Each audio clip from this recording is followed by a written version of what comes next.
Punjabi radio USA ਸੁਣ ਰਹੇ ਸਾਰੇ ਹੀ ਮਾਣਯੋਗ ਅਤੇ ਸਤਿਕਾਰ ਸਰੋਤਿਆਂ ਨੂੰ ਪਿਆਰ ਸਤਿਕਾਰ ਸੈਨਿਕੀ ਜਿਹੀ ਸਤਿ ਸ੍ਰੀ ਅਕਾਲ ਸਭ ਨੂੰ ਜੀ ਨੂੰ ਆਖਦੇ ਹਾਂ। ਸੋ ਪ੍ਰੋਗਰਾਮ ਖਬਰ ਤੇ ਨਜ਼ਰ ਦੇ ਵਿੱਚ ਆਪ ਸਭ ਦਾ ਨਿੱਘਾ ਸਵਾਗਤ ਹੈ। ਅੱਜ 22 ਅਪ੍ਰੈਲ ਦਿਨ ਹੈਗਾ ਜੀ ਵੀਰਵਾਰ, ਤੇ ਮੇਰੇ ਨਾਲ ਜੁੜ ਚੁੱਕੇ ਨੇ ਇਸ ਟਾਈਮ ਮਿੰਟੂ ਗੁਰੂ ਸਰੀਆ ਜੀ। ਮਿੰਟੂ ਜੀ ਨੂੰ ਸਵਾਗਤ ਹੈ, ਸਤਿ ਸ੍ਰੀ ਅਕਾਲ।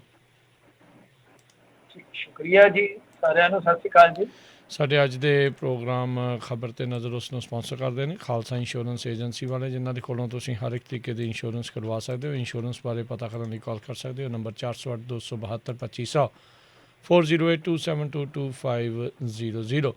ਇਸ ਦੇ ਨਾਲ Krishan Dhanota university, Baljinder Singh Nejjar Woodland, Sucha Singh Jaskaran Singh, Gurpartap Singh Fresno, Paramjit Kaur Rangi Vacaville, Jarnail Singh Lenwood, Harjit Singh Surinder Kaur Aujla Dale City, GN ਟਾਇਰਾਂ ਲੂਬ ਵਾਲੇ, ਜਿਨ੍ਹਾਂ ਦੇ ਕੋਲੋਂ ਤੁਸੀਂ truck wash, oil change, air brake ਦਾ ਕੰਮ ਕਰਵਾ ਸਕਦੇ ਹੋ। ਨਵੇਂ ਪੁਰਾਣੇ ਟਾਇਰ ਵਾਜਿਬ ਕੀਮਤਾਂ 'ਤੇ ਖਰੀਦ ਸਕਦੇ ਹੋ। ਸੈਂਟਾਨੇਲਾ ਮੰਡੇਲਾ ਦੇ ਵਿੱਚ ਲੋਕੇਸ਼ਨ ਨੇ, ਕਾਲ ਕਰ ਸਕਦੇ ਹੋ। Nima Sahota 209 270 0113, West Coast truck driving school Fresno ਵਾਲੇ, ਜਿਹੜੇ ਕਿ ਤੁਹਾਨੂੰ ਟਰੱਕ ਦਾ ਲਾਇਸੈਂਸ ਵਧੀਆ ਸਿਖਲਾਈ ਦੇ ਕੇ ਲੈਣ 'ਚ ਸਹਾਇਤਾ ਕਰਦੇ ਨੇ। ਕਾਲ ਅਜੀਤ ਅਟਵਾਲ 559 374 4541। ਜੈਂਡਰ ਮੌਰਗੇਜ ਅਤੇ ਰੀਅਲ ਐਸਟੇਟ ਵਾਲੇ, ਘਰ ਖਰੀਦਣ ਵੇਚਣ ਦੀਆਂ ਸੇਵਾਵਾਂ ਦੇ ਨਾਲ home loans, commercial loans, agriculture loans, refinance ਦੇ ਲਈ ਕਾਲ ਕਰੋ ਮੋਹਨ ਚੀਮਾ ਹੋਣਾ ਨੂੰ 559905 2575। ਅਤੇ ਟੇਰਕੀਆਣਾ ਇਮੀਗ੍ਰੇਸ਼ਨ ਲਾ ਫਰਮ, ਇਮੀਗ੍ਰੇਸ਼ਨ ਦਾ ਹੋਵੇ ਕਿਸੇ ਵੀ ਤਰੀਕੇ ਦਾ ਕੰਮ ਤਾਂ ਇਮੀਗ੍ਰੇਸ਼ਨ ਦੇ ਅਟਰਨੀ ਜੇ ਟੇਰਕੀਆਣਾ ਹੋਣਾ ਦੇ ਨਾਲ ਸੰਪਰਕ ਕਰੋ।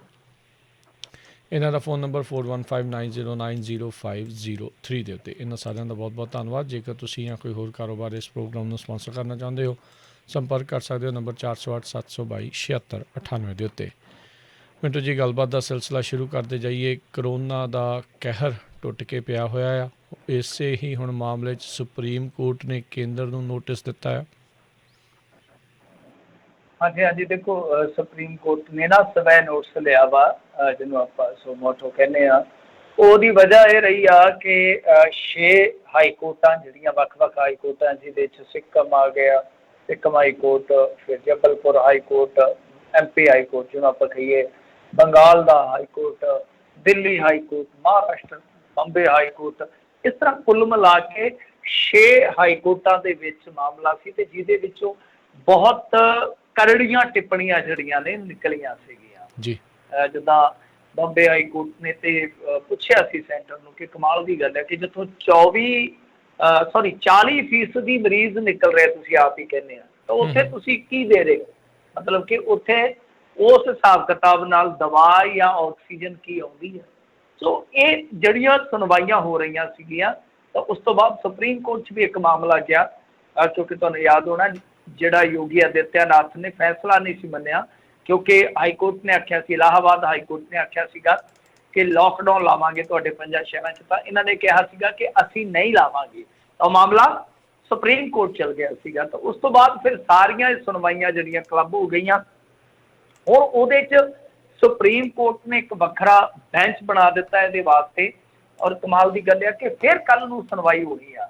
ਅੱਜ ਜੇ ਆਪਾਂ ਦੇਖੀਏ ਤਾਂ ਸੁਪਰੀਮ ਕੋਰਟ ਨੇ, ਹਾਲਾਂਕਿ ਜਿਵੇਂ ਹਾਈ ਕੋਰਟਾਂ ਖਿੱਚ ਰਹੀਆਂ ਸੀਗੀਆਂ, ਮੇਰੇ ਖਿਆਲ ਦੇ ਨਾਲ ਉਹਨਾਂ ਦੇ ਵੱਸ ਜੋ ਹੈ, ਇੱਕ ਲੜਾਈ ਜਿਹੜੀ ਸਰਕਾਰ ਨੇ ਲੜਨੀ ਹੈ ਇੱਕ ਨਾਗਰਿਕ ਵਾਸਤੇ, ਉਹ ਉਹਨੇ ਕੁ ਦਾਇਰੇ ਦੇ ਵਿੱਚ ਰਹਿ ਕੇ ਲੜ ਰਹੀਆਂ ਅਦਾਲਤਾਂ ਬੰਦੇ ਲਈ, ਮਤਲਬ ਕਿ ਸਰਕਾਰ ਦੇ ਵਿਰੋਧੀ, ਜਿਸ ਨੇ ਖੁਦ ਨਾਗਰਿਕ ਵਾਸਤੇ ਲੜਨਾ, ਇਹ ਸਮਝਣ ਦੀ ਜ਼ਰੂਰਤ ਆ।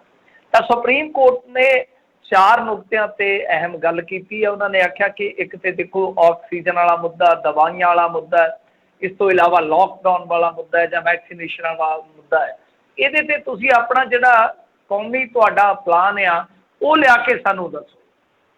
ਇਹ ਕਾਫੀ ਇੰਟਰਸਟਿੰਗ ਰਹੇਗਾ ਕਿ ਕਿਹੜਾ ਪਲਾਨ ਜਿਹੜਾ ਆ ਉਹ ਕੇਂਦਰ ਸਰਕਾਰ ਉੱਥੇ ਪੇਸ਼ ਕਰਦੀ ਹੈ। ਸੋ ਲਿਹਾਜ਼ਾ ਕੱਲ੍ਹ ਨੂੰ ਫਿਰ ਸੁਣਵਾਈ ਹੋਏਗੀ। ਕੱਲ੍ਹ ਨੂੰ ਕੀ ਸੁਣਵਾਈ ਹੁੰਦੀ ਹੈ, ਉਹਦੇ 'ਚ ਕੀ ਸਿੱਟਾ ਨਿਕਲਦਾ ਹੈ, ਪਤਾ ਨਹੀਂ ਹੈ, ਪਰ ਤੁਸੀਂ ਆਪ ਹੀ ਅੰਦਾਜ਼ਾ ਲਾ ਲਓ ਕਿ ਸੁਪਰੀਮ ਕੋਰਟ ਵੀ ਮੰਨ ਰਹੀ ਹੈ ਕਿ ਲਿਆਓ ਭਾਈ ਪਲਾਨ ਤਾਂ ਦਿਖਾਓ ਨਾ ਤੁਹਾਡਾ ਕੀ ਹੈ। ਵੈਸੇ ਆਕਸੀਜਨ ਕਰਕੇ ਹਾਹਾਕਾਰ ਮੱਚੀ ਪਈ ਆ, ਬਹੁਤ ਬੁਰਾ ਹਾਲ ਆ। ਇੰਟਰਸਟਿੰਗ ਗੱਲ ਜਿਹੜੀ ਆ ਉਹ ਇਹ ਆ ਕਿ ਵੇਖ ਲਓ, ਇੱਕ ਪਾਸੇ ਤਾਂ ਕੋਰਟ ਕਚਹਿਰੀਆਂ ਦੇ ਵਿੱਚ ਸਟੇਟਾਂ ਤੁਰੀਆਂ ਫਿਰਦੀਆਂ ਕਿ ਆਕਸੀਜਨ ਨਹੀਂ ਆ ਰਹੀ। ਮੈਂ ਹੁਣੇ ਇੱਕ CEO ਦੀ ਦੇਖ ਰਿਹਾ ਸੀਗਾ ਵੀਡੀਓ, ਉਹ ਮੇਰੇ ਖਿਆਲ ਦੇ ਨਾਲ ਨੋਇਡਾ ਦੇ ਇੱਕ ਹਸਪਤਾਲ ਦੇ CEO ਆ, ਤਾਂ ਉਹ रो रहे ਸੀਗੇ, ਕਹਿੰਦੇ ਆਕਸੀਜਨ ਕਮ ਹੈ, ਮੇਰੇ ਮਰੀਜ਼ ਮਰ ਜਾएंगे। ਤਾਂ ਤੁਸੀਂ ਆਪ ਹੀ ਅੰਦਾਜ਼ਾ ਲਾ ਲਓ ਕਿ ਹਸਪਤਾਲਾਂ ਦੇ ਮਾਲਕ, ਹਸਪਤਾਲਾਂ ਦੇ ਸੰਚਾਲਕ ਰੋਣ ਡਏ ਨੇ, ਫੁੱਟ ਫੁੱਟ ਕੇ ਰੋ ਰਹੇ ਨੇ ਇਹਨਾਂ ਨੂੰ ਕਿ ਭਾਈ ਸਾਡੇ ਕੋਲ ਕਿੱਲਤ ਹੈ, ਸਾਡੇ ਕੋਲ ਚੀਜ਼ਾਂ ਪੂਰੀਆਂ ਨਹੀਂ ਆ ਰਹੀਆਂ। ਹਾਲਾਂਕਿ ਕੁਝ ਜੇ ਆਪਾਂ ਦੇਖੀਏ ਤਾਂ ਕੁਝ ਸ਼ਹਿਰਾਂ ਦੇ ਮਾਮਲੇ ਨੇ, ਕੁਝ ਸਟੇਟਾਂ ਦੇ ਮਾਮਲੇ ਨੇ। ਜੇ ਪੂਰੇ ਇੰਡੀਆ 'ਚ ਜ਼ਰੂਰਤ ਪੈ ਜਾਵੇ, ਪਿੰਡਾਂ ਤੱਕ ਵੀ ਇਹ ਬਿਮਾਰੀ ਪਹੁੰਚ ਜਾਵੇ ਤਾਂ ਫਿਰ ਕੀ ਬਣੇਗਾ? ਤੁਸੀਂ ਸੋਚ ਕੇ ਸ਼ਾਇਦ ਕੰਬ ਜਾਓਗੇ। ਤਾਂ ਹੁਣ ਦੇਖੋ ਇਹਦੇ ਵਿੱਚ ਕੀ ਆ ਕਿ ਬਲੈਕਮੇਲਿੰਗ ਜਿੱਦਾਂ ਬਲੈਕ ਮਾਰਕੀਟਿੰਗ ਜਿਹੜੀ ਹੁੰਦੀ ਆ ਉਹ ਸ਼ੁਰੂ ਹੋ ਗਈ ਆ। ਬਹੁਤ ਵੱਡੇ ਪੱਧਰ ਤੇ ਲੋਕ ਜਿਹੜੇ ਆ ਬਲੈਕ ਵੀ ਕੀਤੀ ਜਾਂਦੇ ਆ, ਚਾਹੇ ਉਹ ਰੈਮਡੀਸਿਵਿਰ ਹੋਵੇ, ਚਾਹੇ ਉਹ ਦਵਾਈ ਕੋਈ ਫੋਬੀ ਫਲੋ ਜਿਹੜੀ ਉਹ ਫੈਬੀ ਫਲੋ ਕੋਈ ਉਹ ਹੋਵੇ, ਜਾਂ ਕੋਈ ਹੋਰ ਇਸ ਤਰ੍ਹਾਂ ਦੀ ਦਵਾਈ ਜਿਹੜੀ ਚੱਲ ਪੈਂਦੀ ਆ। ਫਿਰ ਇਸ ਤੋਂ ਇਲਾਵਾ ਜਿਹਦੇ ਕੋਲ ਆਕਸੀਜਨ ਦੇ ਸਿਲੰਡਰ ਹੈਗੇ ਆ ਉਹ ਵੀ ਬਲੈਕ ਕਰੀ ਜਾਂਦਾ। ਸੋ ਸਾਰੇ ਪਾਸੇ ਲੁੱਟ ਮੱਚੀ ਪਈ ਆ। ਲੁੱਟ ਤੇ ਇੰਨੀ ਆ ਨਾ, ਇੱਥੇ ਇੱਕ ਮੈਂ ਨਿੱਜੀ ਹਸਪਤਾਲ ਦੀ ਤੁਹਾਨੂੰ ਕਰਤੂਤ ਦੱਸਾਂ, ਫਿਰ ਸ਼ਰਮ ਨਾਲ ਝੁਕ ਜਾਂਦਾ ਆ। ਦਿੱਲੀ ਦੇ ਇੱਕ ਨਿੱਜੀ ਹਸਪਤਾਲ ਦੀ ਕਰਤੂਤ ਇਹ ਆਈ ਆ ਕਿ ਕੋਵਿਡ ਮਰੀਜ਼ ਦੇ ਗਹਿਣੇ ਹੀ ਉਤਾਰ ਕੇ ਉਹਨਾਂ ਨੇ ਬੋਡੀ ਸੌਂਪ ਦਿੱਤੀ। ਉਹਨਾਂ ਨੇ ਹਿਸਾਬ ਲਾ ਲਓ, ਡੈਡ ਬੋਡੀ ਦੇ ਗਹਿਣੇ ਉਤਾਰ ਲਏ। ਕੀ ਕੁਛ ਨਹੀਂ ਹੁੰਦਾ ਹੋਏਗਾ? ਤੁਸੀਂ ਦੇਖੋ ਬਿਮਾਰੀ ਤਾਂ ਸਾਰੇ ਸੰਸਾਰ ਦੇ ਵਿੱਚ ਹੈ ਹੀ ਆ ਜਿਹਦਾ ਪ੍ਰਕੋਪ ਹੈ, ਉਹ ਹੁਣ ਪਤਾ ਨਹੀਂ ਹੈ ਕੀ ਉਹਦੇ ਪਿੱਛੇ ਕਹਾਣੀ ਆ। ਪਰੰਤੂ ਤੁਸੀਂ ਇਹ ਕਿਤੇ ਸੁਣਿਆ ਕਿ ਡੈਡ ਬੋਡੀ ਤੋਂ ਗਹਿਣੇ ਵੀ ਉਤਾਰ ਲਏ ਜਾਣ? ਅੱਧੇ ਜਿਹੜਾ ਕੋਈ ਮਾੜਾ ਮੋਟਾ ਕਿੱਲ ਕੋਕਾ ਪਾਇਆ ਹੁੰਦਾ ਕਿਸੇ ਨੇ ਉਹ ਵੀ ਲਾ ਲਓ। ਤੁਸੀਂ ਹੱਦ ਹੋ ਗਈ ਹੈ ਤੁਹਾਡੇ ਵਾਲੀ। ਇਸ ਤੋਂ ਵੱਡਾ ਮੈਂ ਕਹੂੰਗਾ ਕਿ ਮੁਰਦਾ ਕੀ ਖਾਣਾ ਇਹਨਾਂ ਨੇ? ਆਪਾਂ ਕਹਿੰਦੇ ਕਿ ਮੁਰਦਾਰ ਖਾਂਦੇ ਆ, ਤੇ ਇਹ ਤੋਂ ਵੱਡਾ ਮੁਰਦਾਰ ਕਿਸੇ ਨੇ ਕੀ ਖਾਣਾ ਆ? ਇੱਕ ਪਾਸੇ ਤੇ ਹਾਹਾਕਾਰ ਮੱਚੀ ਆ, ਉਹ ਜਿਵੇਂ ਪ੍ਰਧਾਨ ਮੰਤਰੀਆਂ ਦਾ ਆਪਦਾ ਮੇਵੇ ਅਫਸਰ, ਇਹਨਾਂ ਨੂੰ ਅਫਸਰ ਮਿਲ ਗਿਆ, ਮੌਕਾ ਮਿਲ ਗਿਆ, ਸਭ ਕੁਛ ਇਸੇ ਤਰ੍ਹਾਂ ਹੀ ਕਰੀ ਜਾਂਦੇ ਆ। ਇੱਧਰ ਜੇ ਆਪਾਂ ਯੂਪੀ 'ਚ ਦੇਖੀਏ, ਯੂਪੀ ਦੇ ਹਾਲਾਤ ਬਹੁਤ ਵਿਗੜ ਰਹੇ ਆ ਪੈਰੋ ਪੈਰੀ। ਦੱਸਦੇ ਆ ਕਿ ਇੱਥੇ ਹੁਣ ਇੱਕ ਤਰ੍ਹਾਂ ਨਾਲ ਐਪੀ ਸੈਂਟਰ ਬਣਦਾ ਜਾ ਰਿਹਾ। 34,379 ਨਵੇਂ ਮਰੀਜ਼ ਆਏ ਆ, 195 ਦੀ ਮੌਤ ਹੋਈ ਆ। ਪਤੰਜਲੀ ਆ ਜਿਹੜਾ ਦਵਾਈ ਵੇਚਦਾ ਫਿਰਦਾ ਸੀ, ਤੁਹਾਨੂੰ ਪਤਾ ਹੀ ਹੈ ਨਾ, ਪਹਿਲਾਂ ਇਹਨੇ ਦੁਨੀਆ ਦੀਆਂ ਟੰਗਾਂ ਜਿਹੜੀਆਂ ਉਹ ਲਵਾਈ ਰੱਖੀਆਂ ਕੰਧਾਂ ਦੇ ਨਾਲ ਕਿ ਭਾਈ ਤੁਹਾਨੂੰ ਮੈਂ ਯੋਗਾ ਸਿਖਾਉਣਾ, ਯੋਗਾ। ਉਸ ਤੋਂ ਬਾਅਦ ਵਪਾਰ ਕਰਨ ਲੱਗ ਪਿਆ। ਤੇ ਹੁਣ ਪਤੰਜਲੀ ਦੇ ਹੀ 83 ਲੋਕ ਜਿਹੜੇ ਆ ਕਰੋਨਾ ਪੋਜ਼ਿਟਿਵ ਪਾਏ ਗਏ। ਪਤੰਜਲੀ ਦੇ ਜਿਹੜੇ ਹੈਗੇ ਉੱਥੇ ਕੰਮ ਹੈ, ਤਾਂ ਹਿਸਾਬ ਲਾ ਲਓ ਕਿ 83 ਕਰੋਨਾ ਪੋਜ਼ਿਟਿਵ ਪਾਏ ਗਏ ਆ। ਇਹਨਾਂ ਵੀ ਹੁਣ ਕੋਵਿਡ ਟੈਸਟ ਹੋ ਸਕਦਾ। ਤੇ ਇਹ ਦਵਾਈ ਤੁਹਾਨੂੰ ਪਤਾ ਹੀ ਨਾ, ਇੱਕ ਵਾਰੀ ਪਹਿਲਾਂ ਬਣਾਈ ਫਿਰਦਾ, ਬਾਅਦ 'ਚ ਫੇਰ ਬਣਾ ਕੇ ਲਿਆਇਆ ਕਿੱਟ ਜੀ, ਕਹਿੰਦਾ ਕਿ ਇਹਦੇ ਨਾਲ ਬਹੁਤ ਫਰਕ ਪੈਣਾ। ਸੋ ਹੁਣ ਇਹਨਾਂ ਦਾ ਇਲਾਜ ਕਰੇ, ਹਸਪਤਾਲਾਂ ਲੈ ਕੇ ਜਾਵੇ, ਆਪ ਹੀ ਇਲਾਜ ਕਰਾਵੇ। ਤਾਂ ਦੂਸਰੇ ਪਾਸੇ ਜੇ ਆਪਾਂ ਦੇਖੀਏ ਕੁਝ ਹੋਰ ਚੀਜ਼ਾਂ ਵੀ ਆ, ਮੈਂ ਤੁਹਾਡੀ ਦ੍ਰਿਸ਼ਟੀਗੋਚਰ ਕਰ ਦੇਵਾਂ। ਵੈਸੇ ਖਬਰਾਂ ਅੱਜ ਕੱਲ੍ਹ ਇਹੀ ਨੇ ਔਰ ਇਹੀ ਰਹਿਣਗੀਆਂ। ਇਹ ਮੈਂ ਤੁਹਾਨੂੰ ਸਪਸ਼ਟ ਦੱਸ ਦੇਵਾਂ ਕਿ ਇਹੀ ਰਹਿਣਗੀਆਂ, ਕਿਉਂਕਿ ਰੌਲਾ ਬਹੁਤ ਜ਼ਿਆਦਾ ਪਿਆ। ਭਾਰਤੀ ਜਨਤਾ ਪਾਰਟੀ ਦੇ ਇੱਕ ਨੇਤਾ ਨੇ ਇੰਡੀਅਨ ਐਕਸਪ੍ਰੈਸ ਦੇ ਨਾਲ ਗੱਲ ਕੀਤੀ। ਉਹ ਕਹਿੰਦਾ ਕਿ ਦੇਖੋ ਨਾ ਰਸੂਖ ਕੰਮ ਆ ਰਿਹਾ, ਨਾ ਪੈਸਾ ਆ ਰਿਹਾ। ਤੇ ਗੱਲ ਇਹ ਕਿ ਜਦੋਂ ਵੀ ਫੋਨ ਆਉਂਦਾ ਮੇਰੀ ਰੂਹ ਕੰਬ ਜਾਂਦੀ ਆ ਕਿ ਪਤਾ ਨਹੀਂ ਅੱਗੋਂ ਅਗਲੇ ਨੇ ਕੀ ਮੰਗਣਾ ਆ, ਕਿ ਉਹਨੇ ਸਿਲੰਡਰ ਦੀ ਮੰਗ ਕਰਨੀ ਹੈ ਜਾਂ ਬੈੱਡ ਦੀ ਮੰਗ ਕਰਨੀ ਆ, ਤੇ ਅਸੀਂ ਕੁਝ ਵੀ ਨਹੀਂ ਕਰ ਪਾ ਰਹੇ। ਭਾਰਤੀ ਜਨਤਾ ਪਾਰਟੀ ਦਾ ਖੁਦ ਮੈਂਬਰ ਪਾਰਲੀਮੈਂਟ ਕਹਿ ਰਿਹਾ, ਤੁਸੀਂ ਆਪ ਹੀ ਅੰਦਾਜ਼ਾ ਲਾ ਲਓ ਕਿ ਇੰਨੀ ਬੇਵਸੀ ਹੈ, ਇੰਨੀ ਲਾਚਾਰੀ ਹੈ ਇਸ ਟਾਈਮ। ਤਾਂ ਦੂਸਰੇ ਪਾਸੇ ਜੇ ਗੱਲ ਕਰੀਏ ਆਪਾਂ, ਆਮ ਆਦਮੀ ਪਾਰਟੀ ਦੀ ਦਿੱਲੀ ਸਰਕਾਰ ਕਹਿੰਦੀ ਹੈ ਕਿ ਜੇ ਜ਼ਰੂਰਤ ਪਈ ਹਵਾਈ ਜਹਾਜ਼ ਰਾਹੀਂ ਵੀ ਆਕਸੀਜਨ ਲੈ ਕੇ ਆਵਾਂਗੇ, ਕਿਉਂਕਿ ਸਿਆਸਤ ਵੀ ਹੋ ਰਹੀ ਹੈ ਨਾ ਇਹਦੇ ਵਿੱਚ। ਕੁਝ ਸਟੇਟਾਂ ਜਿਹੜੀਆਂ ਨੇ ਉਹ ਵੈਂਡਰਸ ਨੂੰ ਕਹਿ ਰਹੀਆਂ ਨੇ ਕਿ ਤੁਸੀਂ ਉੱਧਰ ਨਾ ਲੈ ਕੇ ਜਾਓ। ਤਾਂ ਹੁਣ ਅੱਜ ਹੋਮ ਮਿਨਿਸਟਰੀ ਨੇ ਮੇਰੇ ਖਿਆਲ ਦੇ ਨਾਲ ਪੱਤਰ ਲਿਖ ਕੇ ਸਪਸ਼ਟ ਕੀਤਾ ਹੈ ਕਿ ਜਿਹੜੀ ਇੰਟਰ ਸਟੇਟ ਇਸ ਤਰ੍ਹਾਂ ਦੀ ਕੋਈ ਆਵਾਜਾਈ ਹੋਏਗੀ ਉਹਨੂੰ ਕੋਈ ਵੀ ਰੋਕ ਨਹੀਂ ਸਕਦਾ। ਸੋ ਦੂਸਰੇ ਪਾਸੇ ਆਕਸੀਜਨ ਦੀ ਸਪਲਾਈ ਤੇ ਪੰਜਾਬ ਵੀ ਆਮੋ ਸਾਹਮਣੇ ਆ। ਕੇਂਦਰ ਸਰਕਾਰ ਦੇ ਨਾਲ ਇਹਨਾਂ ਨੇ ਮੰਗ ਕੀਤੀ ਹੈ ਕੈਪਟਨ ਅਮਰਿੰਦਰ ਸਿੰਘ ਹੋਰਾਂ ਨੇ ਕਿ ਸਾਨੂੰ ਲੋੜ ਦੇ ਮੁਤਾਬਕ, ਜਿਵੇਂ ਆਪਾਂ ਗੱਲ ਕੀਤੀ ਸੀਗੀ ਕਿ 120 ਮੀਟ੍ਰਿਕ ਟਨ ਜਿਹੜੀ ਹੈ ਉਹ ਸਪਲਾਈ ਕੀਤੀ ਜਾਵੇ, ਪਰ ਉਹਨਾਂ ਨੇ ਕੱਟ ਲਾਇਆ। ਇਸ ਤੋਂ ਇਲਾਵਾ ਮੇਰਠ ਦੇ ਵਿੱਚ ਇੱਕ ਮੌਤ ਹੋਈ ਆ ਲੈਬ ਟੈਕਨੀਸ਼ੀਅਨ ਦੀ, ਉਹਦੀ ਮੌਤ ਵੀ ਕਾਫੀ ਜ਼ਿਆਦਾ ਇਸ ਵੇਲੇ ਇੰਡੀਆ 'ਚ ਚਰਚਾ ਦਾ ਵਿਸ਼ਾ ਬਣੀ ਪਈ ਆ। ਕਿਉਂਕਿ ਉਹਦਾ ਕਾਰਨ ਇਹੀ ਸੀਗਾ ਕਿ ਉਹਨੇ ਕੁਝ ਦਿਨ ਪਹਿਲਾਂ ਉੱਥੋਂ ਹੀ ਹਸਪਤਾਲ ਦੇ ਵਿੱਚੋਂ ਹੀ ਲਾਈਵ ਹੋ ਕੇ ਦੁੱਖ ਦੱਸਿਆ ਸੀਗਾ ਕਿ ਮੈਂ ਸਿਹਤ ਕਾਮਾ, ਮੇਰੀ ਕੋਈ ਗੱਲ ਨਹੀਂ ਸੁਣ ਰਿਹਾ, ਸਿਰਫ ਤੇ ਸਿਰਫ ਬੁਖਾਰ ਚੈੱਕ ਕਰਕੇ ਤੁਰ ਜਾਂਦੇ ਆ। ਸੋ ਮੈਨੂੰ ਕੋਈ ਇੱਥੇ ਹੈਲਪ ਨਹੀਂ ਕਰ ਰਿਹਾ, ਮੈਨੂੰ ਕੋਈ ਵੀ ਚੰਗਾ ਇਲਾਜ ਨਹੀਂ ਦੇ ਰਿਹਾ। ਤਾਂ ਉਹਦੀ ਵੀ ਮੌਤ ਹੋ ਗਈ ਆ। ਤਾਂ ਉਹਦੇ 'ਤੇ ਵੀ ਕਈ ਕਿਸਮ ਦੇ ਸਵਾਲ ਉੱਠ ਰਹੇ ਆ। ਬਾਕੀ ਸਭ ਕੁਛ ਉਵੇਂ ਹੀ ਆ, ਬਹੁਤ ਸਾਰੇ ਕੇਸ ਆ ਰਹੇ ਆ, ਜਾਨਾਂ ਜਾ ਰਹੀਆਂ ਨੇ, ਅਫੜਾ ਤਫੜੀ ਦਾ ਮਾਹੌਲ ਆ। ਮੈਂ ਜਿਵੇਂ ਤੁਹਾਨੂੰ ਕਿਹਾ ਕਿ ਬਲੈਕ ਮਾਰਕੀਟਿੰਗ ਹੈ ਚੀਜ਼ਾਂ ਦੀ, ਬਹੁਤ ਹੱਦ ਤੱਕ ਲੋਕ ਕਾਲੇ ਵੀ ਪੈ ਰਹੇ ਆ। ਪਰ ਵਿੱਚੋਂ ਜਿਹੜੇ ਦੱਸਣ ਵਾਲੇ ਆ ਉਹ ਹੌਸਲਾ ਵੀ ਦਿੰਦੇ ਆ ਕਿ ਸੈਕੰਡ ਵੇਵ ਜਿਹੜੀ ਹੁੰਦੀ ਆ ਉਹ ਇਸੇ ਤਰ੍ਹਾਂ ਦੀ ਹੁੰਦੀ ਆ, ਸੁਨਾਮੀ ਬਣ ਕੇ ਹੀ ਆਉਂਦੀ ਆ, ਮੁੜ ਕੇ ਪਤਾ ਹੀ ਨਹੀਂ ਲੱਗਦਾ ਕਦੋਂ ਚਲੇ ਜਾਂਦੀ ਆ। ਪਰ ਜੇ ਸੰਜਮ ਦੇ ਨਾਲ ਚੱਲੋਗੇ, ਠਰਮੇ ਦੇ ਨਾਲ ਚੱਲੋਗੇ ਤਾਂ ਸ਼ਾਇਦ ਸੌਖਾ ਹੋ ਜਾਊਗਾ ਕੰਮ। ਬਾਕੀ ਬਹੁਤ ਔਖਾ ਹੈ ਉਹਨਾਂ ਲੋਕਾਂ ਵਾਸਤੇ ਜਿਨ੍ਹਾਂ ਦੇ ਜੀ ਕਹਿ ਲਓ ਜਾਂ ਜਿਨ੍ਹਾਂ ਦੇ ਆਪਣੇ ਲੋਕ ਜਿਹੜੇ ਆ ਉਹ ਬਿਮਾਰ ਨੇ ਜਾਂ ਬਹੁਤ ਜ਼ਿਆਦਾ ਕ੍ਰਿਟੀਕਲ ਨੇ, ਉਹਨਾਂ ਨੂੰ ਸਮਝਾਉਣਾ ਇਸ ਵਾਸਤੇ ਇਸ ਸਮੇਂ ਜੇ ਕਹੀਏ ਤਾਂ ਬਹੁਤ ਔਖਾ ਹੋਇਆ ਪਿਆ। ਜੀ ਬਿਲਕੁਲ, ਸਥਿਤੀ ਬਹੁਤ ਹੀ ਜ਼ਿਆਦਾ ਲੋਕਾਂ ਦੇ ਲਈ ਨਾਜ਼ੁਕ ਜਿਹੜੀ ਉਹ ਬਣਦੀ ਜਾ ਰਹੀ ਆ। ਕਿਤੇ ਜਿਹੜੇ ਆ ਹੁਣ ਕਹਿੰਦੇ ਆ ਵੀ ਇਹ ਵੀ ਦੋਸ਼ ਮਿੰਟੂ ਜੀ ਬਾਰ-ਬਾਰ ਇਹ ਕਿਸਾਨਾਂ ਦੇ ਉੱਤੇ ਲਾਉਣ ਦੀ ਕੋਸ਼ਿਸ਼ ਕਰ ਰਿਹਾ ਵੀ ਉਹਨਾਂ ਨੇ ਬੈਰੀਕੇਡਿੰਗ ਜਿਹੜੀ ਆ ਕਰਤੀ ਆ ਜੀ, ਆਖੇ ਜੀ ਉਹ ਜਾਣ ਨਹੀਂ ਦੇ ਰਹੇ। ਹੁਣ ਨਾਲ ਖਬਰ ਇਹ ਆ ਰਹੀ ਵੀ ਸਰਕਾਰ ਸਿੰਘੂ ਬਾਰਡਰ 'ਤੇ ਇੱਕ ਪਾਸਿਓਂ ਬੈਰੀਕੇਡ ਹੁਣ ਖੁਦ ਹਟਾਵੇਗੀ। ਹਾਂਜੀ ਦੇਖੋ, ਇਹ ਮੈਂ ਇਹਨਾਂ ਨੇ ਨਾਟਕ ਜਿਹਾ ਕੀਤਾ ਸੀਗਾ, ਕਹਿੰਦੇ ਸੀਗੇ ਕਿ ਜਿਹੜੀ ਕੰਪਨੀ ਆ, ਸਪਲਾਈ ਕਰਤਾ ਕੰਪਨੀ ਆ, ਉਹਦਾ ਦੋਸ਼ ਆ ਇਹ ਕਿ ਇਹ ਅੜਿੱਕਾ ਬਣਾ ਰਹੇ ਨੇ, ਇਹ ਅੜਿੱਕਾ ਪਾ ਰਹੇ ਨੇ ਕਿ 100 ਕਿਲੋਮੀਟਰ ਦਾ ਸਾਨੂੰ ਵਲਾ ਪੈਂਦਾ ਤੇ ਉਹਦੇ ਕਰਕੇ ਸਪਲਾਈ ਪ੍ਰਭਾਵਿਤ ਹੋ ਰਹੀ ਹੈ। ਸਪਲਾਈ ਤੇ ਤੁਹਾਡੀ ਜਿਹੜੀ ਪੂਰੀ ਨਹੀਂ ਆ ਰਹੀ, ਔਰ ਇਸ ਗੱਲ ਦੀ ਫੂਕ ਤੇ ਕੱਢ ਦਿੱਤੀ ਡਰਾਈਵਰ ਨੇ। ਸੋ ਡਰਾਈਵਰ ਦੀ ਵੀਡੀਓ ਜਿਹੜੀ ਆ ਉਹ ਸੰਜੇ ਸਿੰਘ ਨੇ ਆਪਣੇ ਅਕਾਊਂਟ ਤੋਂ ਮੇਰੇ ਖਿਆਲ ਦੇ ਨਾਲ ਸ਼ੇਅਰ ਵੀ ਕੀਤੀ ਆ। ਡਰਾਈਵਰ ਤੇ ਇੱਥੋਂ ਤੱਕ ਕਹਿੰਦਾ ਪਿਆ ਕਿ ਇਹ ਤੇ ਬੜੇ ਸਪੋਰਟਿਵ ਬੰਦੇ ਆ, ਸਾਨੂੰ ਸਪੋਰਟ ਕਰਦੇ ਆ, ਸਗੋਂ ਸਾਨੂੰ ਮਤਲਬ ਕਿ ਇੱਕ ਤਰ੍ਹਾਂ ਨਾਲ ਕਹਿ ਲਈਏ ਕਿ ਸਾਥ ਦੇ ਕੇ ਉੱਥੋਂ ਲੰਘਾਉਂਦੇ ਟਪਾਉਂਦੇ ਆ। ਤਾਂ ਬਹਰਹਾਲ ਆ ਜਿਹੜੀ ਖਬਰ ਆ ਰਹੀ ਆ ਸਹੀ ਆ ਬਿਲਕੁਲ, ਕਿਉਂਕਿ ਅੱਜ ਦੱਸਦੇ ਆ ਕਿ ਸਾਂਝਾ ਕਿਸਾਨ ਮੋਰਚਾ ਦੇ ਆਗੂਆਂ ਤੇ ਹਰਿਆਣਾ ਪ੍ਰਸ਼ਾਸਨ ਦੇ ਅਧਿਕਾਰੀਆਂ ਵਿਚਾਰੇ ਇੱਕ ਮੀਟਿੰਗ ਹੋਈ ਸੀ ਇਹਨਾਂ ਦੋਨਾਂ ਧਿਰਾਂ ਦੇ ਵਿਚਕਾਰ। ਤਾਂ ਇੱਥੇ ਫੈਸਲਾ ਕੀਤਾ ਗਿਆ ਕਿ ਸਿੰਘੂ ਬਾਰਡਰ 'ਤੇ ਜਿਹੜੀ ਜੀਟੀ ਕਰਨਾਲ ਰੋਡ ਉਹਨੂੰ ਕਹਿ ਦਿੰਦੇ ਆ, ਜਿਹੜੀ ਜੀਟੀ ਰੋਡ ਆ ਕਰਨਾਲ ਰੋਡ ਜਿਹਨੂੰ ਆਖਦੀ ਹੈ, ਤਾਂ ਉਹਦਾ ਇੱਕ ਹਿੱਸਾ ਆਕਸੀਜਨ, ਐਂਬੂਲੈਂਸ ਅਤੇ ਹੋਰ ਜਿਹੜੀਆਂ ਐਮਰਜੈਂਸੀ ਸੇਵਾਵਾਂ ਨੇ ਉਹਦੇ ਵਾਸਤੇ ਖੋਲ੍ਹਿਆ ਜਾਊਗਾ। ਮਤਲਬ ਕਿ ਜਿਹੜੀ ਬੈਰੀਕੇਡਿੰਗ ਦਿੱਲੀ ਪੁਲਿਸ ਨੇ ਕੀਤੀ ਆ ਉਹਨੂੰ ਖੋਲ੍ਹ ਕੇ ਇੱਕ ਤਰ੍ਹਾਂ ਨਾਲ ਕਹਿ ਲਓ ਕਿ ਇੱਕ ਸੇਫ ਕੋਰੀਡੋਰ ਬਣਾ ਦਿੱਤਾ ਜਾਏਗਾ ਕਿ ਕਿਸਾਨ ਵੀ ਉਹਦੇ 'ਤੇ ਡਿੱਕਾ ਨਹੀਂ ਪਾਉਣਗੇ। ਇਹੀ ਸਹਿਮਤੀ ਬਣੀ ਨਾ ਕਿ ਕਿਸਾਨ ਵੀ ਉਹਦੇ 'ਚ ਕੋਈ ਵਿਘਨ ਨਹੀਂ ਪਾਉਣਗੇ, ਕਿਸਾਨ ਵੀ ਉਹਨੂੰ ਚੱਲਦਾ ਰੱਖਣਗੇ, ਪੁਲਿਸ ਵੀ ਉਹਨੂੰ ਇੱਕ ਪਾਸੇ ਖੋਲ੍ਹ ਦੇਗੀ ਤਾਂ ਕਿ ਜਿਹੜੀਆਂ ਐਮਰਜੈਂਸੀ ਸੇਵਾਵਾਂ ਨੇ ਉਹ ਵੇਰੋ ਤੋਂ ਜਾਂਦੀਆਂ ਰਹਿਣ। ਤਾਂ ਬਿਲਕੁਲ ਸਹੀ ਫੈਸਲਾ, ਮੈਂ ਸ਼ਲਾਘਾ ਕਰੂੰਗਾ ਪ੍ਰਸ਼ਾਸਨ ਦੀ ਵੀ, ਕਿਸਾਨਾਂ ਦੀ ਵੀ, ਕਿ ਇਸ ਮੌਕੇ 'ਤੇ ਬਿਲਕੁਲ ਜੇ ਤੁਸੀਂ ਲੋਕਾਂ ਦੇ ਨਾਲ ਹੀ ਨਹੀਂ ਖਲੋਂਦੇ ਤਾਂ ਨਾ ਤੁਸੀਂ ਪ੍ਰਸ਼ਾਸਨ ਹੋ ਤਾਂ ਨਾ ਤੁਸੀਂ ਕਿਸਾਨ ਹੋ। ਤਾਂ ਸਹੀ ਗੱਲ ਆ ਕਿ ਇਹਨਾਂ ਨੇ ਸਹੀ ਫੈਸਲਾ ਲਿਆ ਔਰ ਉਹਦੀ ਸਲਾਹਤ ਹੋਣੀ ਚਾਹੀਦੀ ਆ। ਦੂਸਰੇ ਪਾਸੇ ਮਨਜੀਤ ਸਿੰਘ ਰਾਏ ਨੇ ਅੱਜ ਇੱਕ ਗੱਲ ਕਹੀ ਆ, ਰਾਏ ਨੇ ਆਪਣੀ ਰਾਏ ਪ੍ਰਗਟ ਕੀਤੀ ਆ ਕਿ ਦੇਖੋ ਅਸੀਂ ਟੈਸਟਿੰਗ ਵਗੈਰਾ ਨਹੀਂ ਕਰਵਾਉਣੀ। ਮਤਲਬ ਜਦੋਂ ਇਹਨਾਂ ਦੀ ਮੀਟਿੰਗ ਵਗੈਰਾ ਹੋਈ ਸੀਗੀ ਤਾਂ ਉਸ ਤੋਂ ਬਾਅਦ ਉਹਨਾਂ ਨੇ ਰਾਏ ਪ੍ਰਗਟਾਈ ਆ ਆਪਣੀ ਰਾਏ ਸਾਹਿਬ ਨੇ ਕਿ ਵੇਖੋ ਅਸੀਂ ਟੈਸਟਿੰਗ ਨਹੀਂ ਕਰਾਵਾਂਗੇ। ਪਰ ਹੁਣ ਮੈਂ ਦੇਰ ਸ਼ਾਮ ਦੀ ਖਬਰ ਇੱਕ ਪੜ੍ਹ ਰਿਹਾ, ਉਹਦੇ 'ਚ ਟਕੈਤ ਦਾ ਬਿਆਨ ਹੈ ਡੇਲੀ ਪੋਸਟ ਪੰਜਾਬੀ 'ਤੇ ਕਿ ਕਿਸਾਨੀ ਅੰਦੋਲਨ 'ਚ ਲਗਾਏ ਜਾਣ ਵੈਕਸੀਨ ਕੈਂਪ 'ਤੇ ਅਸੀਂ ਵੈਕਸੀਨ ਲਗਵਾਵਾਂਗੇ ਪਰ ਕਿਸਾਨਾਂ ਨੂੰ ਇੱਥੋਂ ਵਾਪਸ ਜਾਣ ਲਈ ਨਹੀਂ ਕਹਾਂਗੇ। ਇਹ ਰਕੇਸ਼ ਟਕੈਤ ਜੀ ਕਹਿ ਰਹੇ, ਪਰ ਇਹ ਮੇਰੇ ਖਿਆਲ ਦੇ ਨਾਲ ਪੁਰਾਣਾ ਬਿਆਨ ਹੈ ਉਹਨਾਂ ਦਾ। ਅੱਜ ਦੀ ਡੇਟ ਦੇ ਵਿੱਚ ਜੇ ਦੇਖੀਏ ਤਾਂ ਉਹਨਾਂ ਦਾ ਕੋਈ ਬਿਆਨ ਨਜ਼ਰ ਨਹੀਂ ਆਇਆ। ਮਨਜੀਤ ਸਿੰਘ ਰਾਏ ਦਾ ਜ਼ਰੂਰ ਬਿਆਨ ਆਇਆ ਕਿ ਅਸੀਂ ਟੈਸਟਿੰਗ ਨਹੀਂ ਕਰਾਵਾਂਗੇ।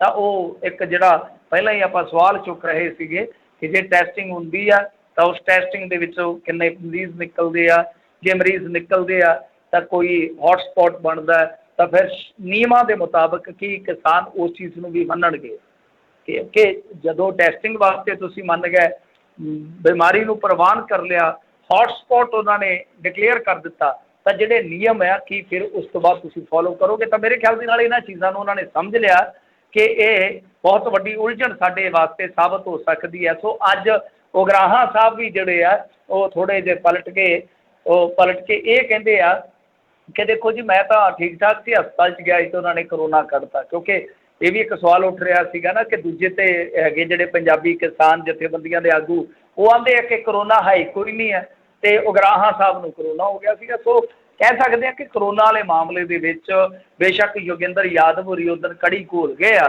ਜਿਸ ਤਰੀਕੇ ਨਾਲ ਮੂੰਹ ਜੇ ਬੰਨ੍ਹ ਕੇ ਉਹਨਾਂ ਨੇ ਪ੍ਰੈਸ ਕਾਨਫਰੰਸ ਕੀਤੀ ਅਤੇ ਕਿਹਾ ਕਿ ਅਸੀਂ ਕੋਵਿਡ ਦਾ ਹਰੇਕ ਨਿਯਮ ਦਾ ਪਾਲਣਾ ਕਰਾਂਗੇ। ਪਰ ਉਸ ਤੋਂ ਬਾਅਦ ਪੰਜਾਬੀ ਕਿਸਾਨ ਜਥੇਬੰਦੀਆਂ ਜਿਹੜੀਆਂ ਮੇਰੇ ਖਿਆਲ ਦੇ ਨਾਲ ਇਸ ਗੱਲ ਨੂੰ ਭਾਂਪ ਗਈਆਂ ਕਿ ਜੇ ਟੈਸਟਿੰਗ ਕਰਾਵਾਂਗੇ ਤਾਂ ਉਹਦੇ 'ਚ ਸਾਡਾ ਨੁਕਸਾਨ ਹੋ ਸਕਦਾ। ਜੀ ਜੀ, ਅਗਲੀ ਮਿੰਟੂ ਜੀ ਗੱਲ ਕਰਦੀ ਹੈ ਤੇ ਕਹਿੰਦੇ ਪਾਕਿਸਤਾਨ ਤੋਂ ਆਏ ਜਥੇ ਵਿੱਚ 100 ਤੋਂ ਵਧੇਰੇ ਨਿਕਲੇ ਕਰੋਨਾ ਪੋਜ਼ੀਟਿਵ। ਹਾਂਜੀ ਦੇਖੋ, ਇਹ ਗਏ ਸੀਗੇ ਜਿਹੜੇ ਜਥੇ ਦੇ ਵਿੱਚ ਸਿੱਖ ਸ਼ਰਧਾਲੂ, ਉਹ ਵਾਪਸ ਤੇ ਪਰਤੇ ਨੇ। ਮੇਰੇ ਖਿਆਲ ਦੇ ਨਾਲ ਕੁੱਲ ਇਹਨਾਂ ਦੀ ਤਾਦਾਦ ਜਿਹੜੀ ਸੀਗੀ ਉਹ ਲਗਭਗ 816 ਸੀ। 816 ਦੇ ਵਿੱਚੋਂ ਦੇਖ ਲਓ ਕਿ ਤੁਸੀਂ 100 ਦੇ ਕਰੀਬ ਜਿਹੜੇ ਆ ਪੋਜ਼ੀਟਿਵ ਪਾਏ ਗਏ ਆ। ਪਰ ਇਹ ਕਿਹਾ ਗਿਆ ਕਿ ਹਦਾਇਤਾਂ ਦੇ ਦਿੱਤੀਆਂ ਕਿ ਤੁਸੀਂ ਆਪੋ ਆਪਣੇ ਘਰਾਂ ਦੇ ਵਿੱਚ ਹੀ ਆਪਣੇ ਆਪ ਨੂੰ ਅੱਡ ਰੱਖੋ। ਸੋ ਘਰੇ ਨੂੰ ਭੇਜ ਦਿੱਤਾ ਗਿਆ। 99 ਦੱਸਦੇ ਆ, ਕੁਛ ਮੀਡੀਆ ਆਊਟਲੈਟ ਜਿਹੜੇ ਆ 100 ਤੋਂ ਵੱਧ ਵੀ ਦੱਸ ਰਹੇ ਨੇ, ਪਰ 100 ਦੇ ਆਸ-ਪਾਸ ਗਿਣਤੀ ਆਪਾਂ ਕਹਿ ਸਕਦੇ ਹਾਂ। ਪਰ ਉਸ ਤੋਂ ਪਹਿਲਾਂ ਇੱਕ ਖੱਜਲ ਖੁਆਰਤਾ ਵੀ ਉੱਥੇ ਝੱਲਣੀ ਪਈ ਆ ਜਿਹੜੇ ਵਾਪਸ ਪਰਤ ਕੇ ਆਏ ਸਨ ਸ਼ਰਧਾਲੂ, ਕਿਉਂਕਿ ਉੱਥੇ ਜਿਹੜੀ ਸਿਹਤ ਮਹਿਕਮੇ ਦੀ ਕੋਈ ਟੀਮ ਜਾਣੀ ਸੀਗੀ, ਉਹਨਾਂ ਨੇ ਜਿਹੜੀ ਰੈਪਿਡ ਜਾਂਚ ਕਰਨੀ ਸੀ ਉਹਦੇ ਵਿੱਚ ਕਾਫੀ ਦੇਰ ਹੋਈ। ਇਸ ਕਰਕੇ ਉਹ ਜਿਹੜੇ SCPC ਦੇ ਉੱਥੇ ਮੁਲਾਜ਼ਮ ਸੀ ਉਹਨਾਂ ਦੀ ਤਕਰਾਰ ਵੀ ਹੋਈ ਇਹਨਾਂ ਦੇ ਨਾਲ, ਕਿਉਂਕਿ ਉੱਥੇ ਪਹਿਲਾਂ ਤਾਂ ਜਾਂਚ ਕਿੱਟਾਂ ਨਹੀਂ ਪਹੁੰਚੀਆਂ, ਫਿਰ ਦੱਸਦੇ ਆ ਕਿ ਕੁਛ ਹੋਰ ਵੀ ਪ੍ਰਬੰਧ ਠੀਕ ਠਾਕ ਨਹੀਂ ਸੀ, ਤਾਂ ਕਾਫੀ ਜ਼ਿਆਦਾ ਸਮਾਂ ਜ਼ਾਇਆ ਹੋ ਗਿਆ, ਜਿਹਦੇ ਕਰਕੇ ਦੋਹਾਂ ਧਿਰਾਂ ਦਰਮਿਆਨ ਤਲਖ ਕਲਾਮੀ ਵੀ ਹੋਈ ਆ। ਤਾਂ ਇਹਨਾਂ ਨੂੰ ਪ੍ਰਬੰਧ ਕਰਨਾ ਚਾਹੀਦਾ ਪਹਿਲਾਂ ਹੀ, ਜਦੋਂ ਇਸ ਤਰ੍ਹਾਂ ਕੋਈ ਬਾਹਰੋਂ ਫਲਾਈਟ ਆ ਰਹੀ ਆ ਜਾਂ ਇਸ ਤਰ੍ਹਾਂ ਕੋਈ ਜਥਾ ਆ ਰਿਹਾ, ਤਾਂ ਪਹਿਲਾਂ ਹੀ ਆਪਣੀ ਤਿਆਰੀ ਵਿੱਢ ਕੇ ਰੱਖਣ। ਖੈਰ ਇਹ ਸਾਫ਼ ਹੀ ਹੈ ਕਿ ਦੇਖੋ ਪਾਕਿਸਤਾਨ ਦੇ ਵਿੱਚ ਵੀ ਹਾਲਾਤ ਜੁਦਾ ਨਹੀਂ ਹੈ, ਉਹ ਵੀ ਆਪਣੇ ਵਰਗਾ ਹੀ ਆ ਦੇਸ਼, ਤੇ ਇੱਧਰ ਵੀ ਇਹੋ ਹਾਲ ਆ। 800 ਦੇ ਵਿੱਚੋਂ 100 ਨਿਕਲੇ ਆ, ਤਾਂ ਅੰਦਾਜ਼ਾ ਲਾ ਲਓ ਕਿ ਜੇ 1.5 ਲੱਖ ਦੀ ਟੈਸਟਿੰਗ ਹੋ ਜਾਵੇ ਉੱਥੇ ਕਿਸਾਨਾਂ ਦੀ, ਜਿਹਦੀ ਆਪਾਂ ਗੱਲ ਕਰਦੇ ਤਾਂ ਕਿੰਨੇ ਨਿਕਲਣਗੇ। ਸੋ ਇਹੀ ਸੋਚ ਕੇ ਕਿਸਾਨ ਜਥੇਬੰਦੀਆਂ ਹੁਣ ਆਪਣਾ ਆਪ ਬਚਾ ਰਹੀਆਂ ਕਿ ਟੈਸਟਿੰਗ ਵਾਲੇ ਚੱਕਰਾਂ 'ਚ ਜੇ ਪੈ ਗਏ ਤੇ ਮੁੜ ਕੇ ਔਖੇ ਹੋ ਜਾਣਗੇ। ਜੀ ਜੀ। ਦਿੱਲੀ ਦੇ ਉਪ ਰਾਜਪਾਲ ਨੇ ਦਿੱਲੀ ਗੁਰਦੁਆਰਾ ਚੋਣਾਂ ਮੁਲਤਵੀ ਕਰਨ ਦੀ ਫਾਈਲ ਤੇ ਮੋਹਰ ਲਗਾਈ। ਹਾਂਜੀ ਦੇਖੋ, ਇਹ ਪ੍ਰਪੋਜ਼ਲ ਭੇਜਤਾ ਸੀਗਾ ਇਹਨਾਂ ਨੇ, ਮੇਰੇ ਖਿਆਲ ਦੇ ਨਾਲ ਕੱਲ੍ਹ ਭੇਜਿਆ ਜਾਂ ਪਰਸੋਂ, 1-2 ਦਿਨ ਕਹਿ ਸਕਦੇ ਆ ਤੁਸੀਂ। ਪਹਿਲਾਂ ਇਹਨਾਂ ਨੇ ਪ੍ਰਪੋਜ਼ਲ ਕਰ ਦਿੱਤਾ ਸੀਗਾ ਦਿੱਲੀ ਸਰਕਾਰ ਨੇ LG ਦੇ ਕੋਲ, ਤਾਂ LG ਨੇ ਮੋਹਰ ਲਾ ਦਿੱਤੀ ਹੈ। ਸੋ ਚੋਣਾਂ ਜਿਹੜੀਆਂ ਨੇ ਉਹ ਇੱਕ ਵਾਰ ਮੁਲਤਵੀ ਹੋ ਗਈਆਂ।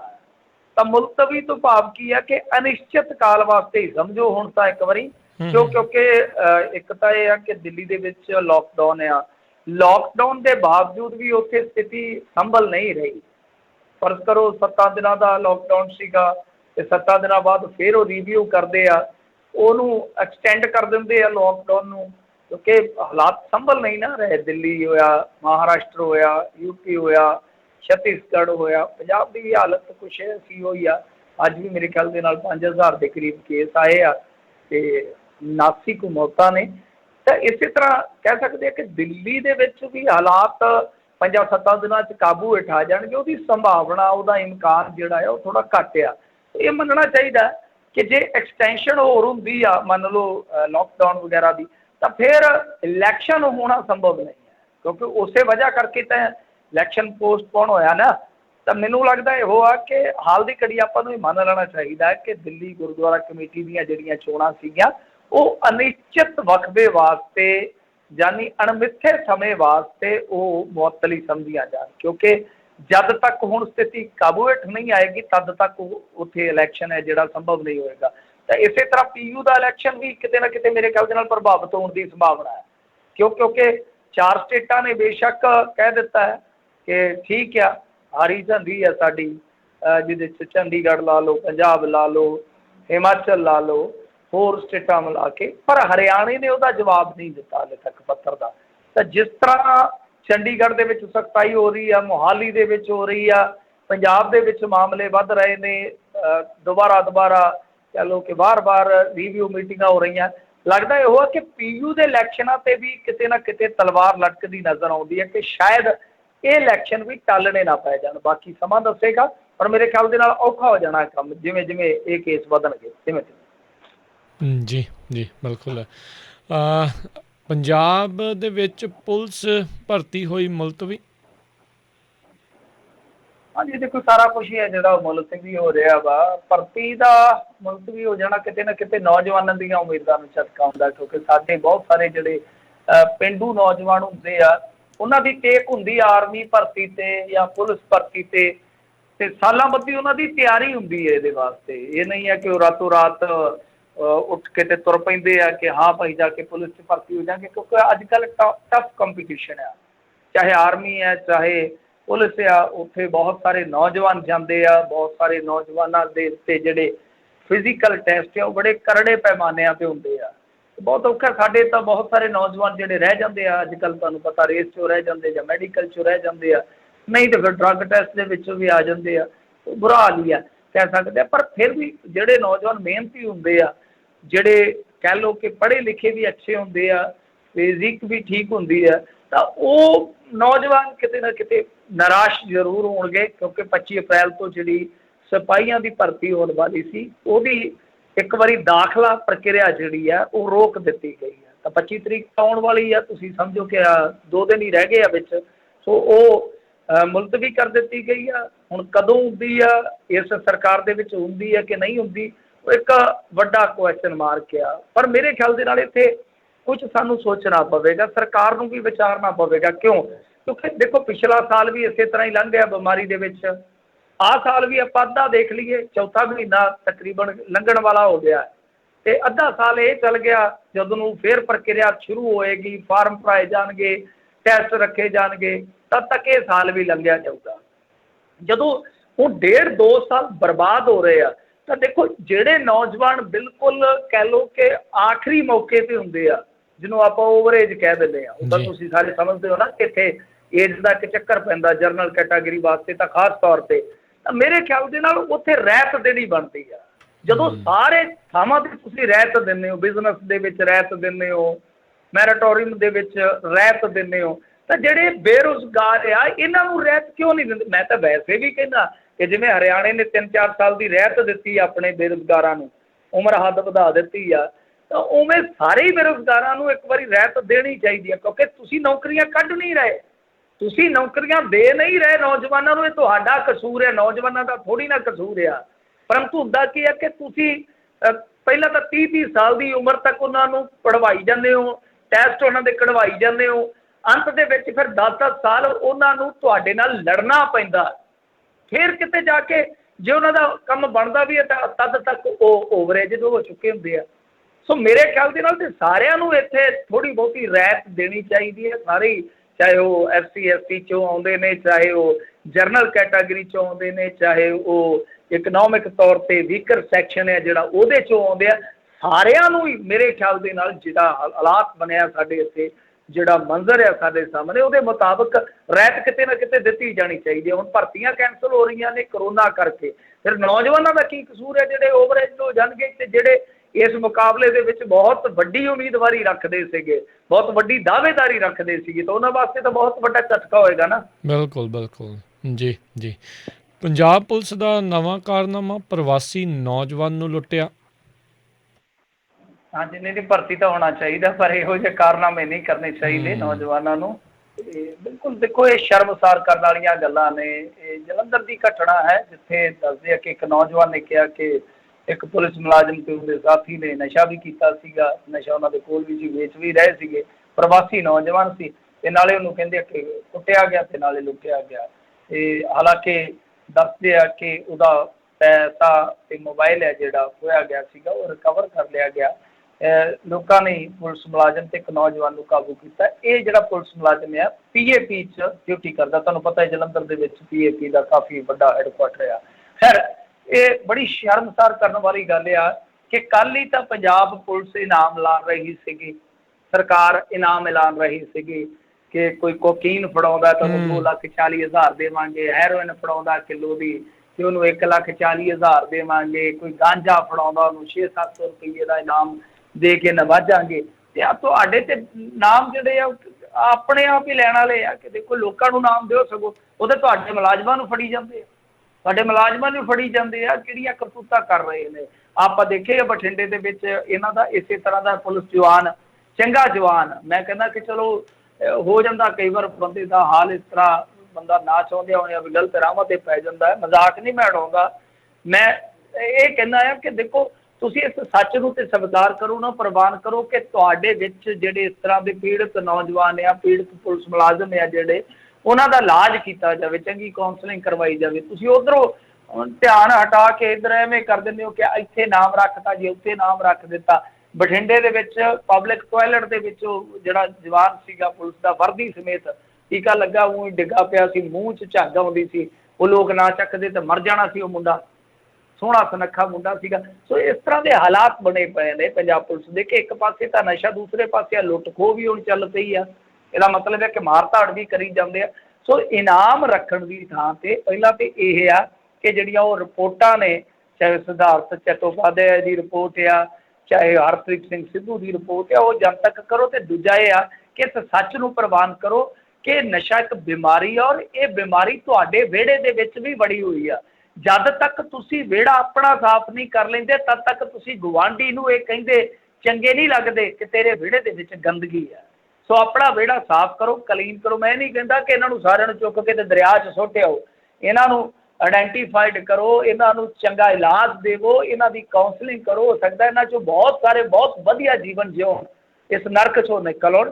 ਸੋ ਸੱਚ ਨੂੰ ਸਵੀਕਾਰ ਕਰਨਾ ਚਾਹੀਦਾ, ਪ੍ਰਵਾਨ ਕਰਨਾ ਚਾਹੀਦਾ। ਜੀ ਜੀ ਮਿੰਟੂ ਜੀ, ਅਤੇ ਬਹੁਤ ਬਹੁਤ ਮਿੰਟੂ ਜੀ ਧੰਨਵਾਦ ਤੁਸੀਂ ਸਾਡੇ ਨਾਲ ਜੁੜੇ, ਇਹਨਾਂ ਖਬਰਾਂ ਬਾਰੇ ਜਾਣਕਾਰੀ ਦਿੱਤੀਆਂ। ਮਿਲਦੇ ਹਾਂ ਜੀ ਅਗਲੀ ਵਾਰ। ਮਿਹਰਬਾਨੀ, ਸਤਿ ਸ਼੍ਰੀ ਅਕਾਲ ਜੀ।